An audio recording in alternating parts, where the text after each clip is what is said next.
Hello YouTubers, my name is Attila Mate from Blue Sky Photography, and today I would like to talk to you about a lens which is released recently. Actually, it will be released recently. It's still not available in the shops to buy, but you can pre-order it. And that lens would be the Sony 400mm f2.8 lens. Now, first of all, I have to tell you that this is not a hands-on review. And why I'm saying this, because I saw a few videos, on YouTube, and the video starts with I was invited by Sony. Yeah, that tells something, I suppose. Yeah. Anyway, it doesn't really matter. The most important is that Sony, it looks like that they want to show that they are serious with this game and they want to stay on the market and they don't go anywhere. Now, many people told in the past, that Sony will vanish, in a few years and they will give up and blah, blah, blah. It looks like they don't. It looks like that they are very serious about this and they want to stay. Now, they didn't have in the past serious glass, but at this moment I have to tell you that they are really serious about lenses and they are producing more and more lenses every single year. Now, I will chimp down on my phone over here because I made some notes, so I don't want to forget something. I tell you something. First of all, this is a lens for pro wildlife and sports photography. Now, until now, Sony wasn't really covered in the f2.8 range. If you wanted an f2.8 300 or 400mm, you didn't have any option. Now, suddenly you have. And also this lens you can use with teleconverter. And you can use with 2 times teleconverter or 1.5 times teleconverter, which will be like 600 or 800mm. Obviously, the aperture will be not f2.8 anymore, if it will be f4 and f5.6. But anyway, at 800mm f5.6 is necessary, I would say. Otherwise, the depth of field would be so shallow that you can't really focus on the subject, or it will be just unbelievably shallow. So, let's see a few things about this lens. I don't want to speak about specifications because you can find it anywhere, how many elements and whatever. The most important things about this lens, what I want to talk about, and that is, let's compare a little bit with the Nikon and Canon. And I have to tell you, Sony have the tendency all the time to be on the expensiver side. I don't know why they do that, but it looks like this is their habit, that they want their lenses always expensiver than Nikon and Canon. And the case is over here as well, because this lens, it sells with $12,000, $11,998, basically $12,000. Now, it is a lot of money, but if you look at the Nikon and Canon competitors, they are kind of the same price, but still cheaper. The example, the newest Nikon 400mm f2.8 lens, it is $11,196, basically $11,200, which is $800 less than the Sony version. Now, if you take this together with a camera, because usually with Sony you will save on the camera. The cameras are a little bit cheaper, the lenses are a little bit expensiver. So you end up kind of the same price like with Nikon. So if you take the example, the Nikon D5 and the Sony A9, the Sony A9 will be cheaper than the Nikon D5. So you will save on the camera and then you will pay a little bit more on the lens.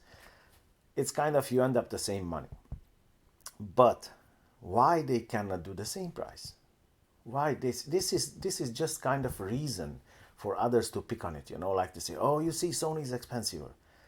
I don't think that they are so desperate about that $800 per. I don't think so. Anyway, this is only my opinion. But like I said, if you calculate the camera and the lens all together, it will be kind of the same price like Nikon or Canon. Canon is cheaper. Canon is much cheaper because that's only $10,000, $9,999. And that is $2,000 difference between the Canon lens and the Sony lens. Okay, now here comes the important part, because this lens is 2.9 kilograms, 6.4 pounds.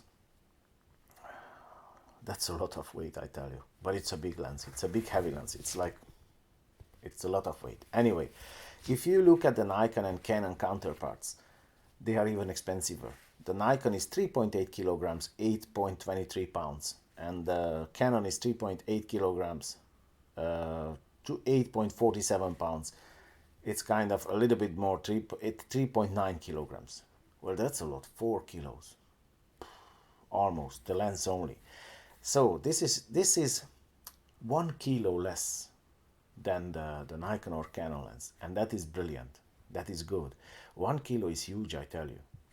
Now, if you save 1 kilo on the lens and you save another kilo, well, not another kilo, but you save a half kilo on the camera, and then you are suddenly, well, maybe you save more than half kilo because the A9 is not as heavy as the D5 or the 1DX Mark II, which are the sports cameras, you know, of the Canon and Nikon. But I think that you save at least 2 kilos in the lens and camera, and that is huge, I tell you. Now, anyway, you need a monopod with this lens. That's out of the question, you know. If you want to shoot the whole sports match, you know, like 1.5 hours in your hand, you know, that will be heavy. Anyway, the question is, the design of the lens is really good because they moved the front elements, the heavy front elements, they moved kind of in the middle. I don't want, like I said, I don't want to talk a lot about the specifications because this video will be too long. In my opinion, this lens is a great start for Sony, getting into professional lenses. You know, I'm talking about the wildlife and sports lenses because the rest, you know, it's covered. But the wildlife and sports lenses, until now, Sony had only variable aperture lenses. They didn't have fixed zoom lenses, primes, you know, like long telephoto, super telephoto primes. And this is a very, very good start for that. And if they would have the next, you know, a 200mm f2.8 or something like that, you know, that would be brilliant. But like I said, they should work a little bit on the prices to catch the people, you know, to catch the, because until now others can say, oh, you see, that is $2,000 expensive than the, and it's true, it's expensive. So what do you think about this, guys? What is your opinion? I hope that this video was helpful to you guys. I hope that you liked it. In my opinion, this is a very, very good way from Sony to show that they are very serious about staying on the camera market, and they will stay on the camera market because they don't invest so much in the lens selection, you know, if they want to leave it go. So they are really serious, they will stay, and Nikon and Canon should better take this serious, you know, because otherwise, I tell you, they get in trouble. Now, especially with the A7 Mark III released, and now the A6700 will come out, the 6700, whatever you want to call it, and probably it will come the A7S Mark III as well. And these two cameras will break the market, I tell you. If Sony is clever, they will make big waves, I tell you. So I hope that this video was helpful to you guys. I hope that you liked it. If you want to add something to this video, feel free and leave a comment down below. Now, the image quality of the lens, obviously, I don't know because I didn't put my hand on it. It's still not in the camera shops. When it will be, I will go and I will put my hand on it. I will try it out. But I think that it will be brilliant. There is no question that Sony lenses are very, very good. But in the same time, like I said, they are a bit expensive. They should reduce that little, you know, they should reduce that little part, you know, which is makes expensiver than, this is my opinion anyway. So if you want to add something to this video, something constructive, feel free and leave a comment down below.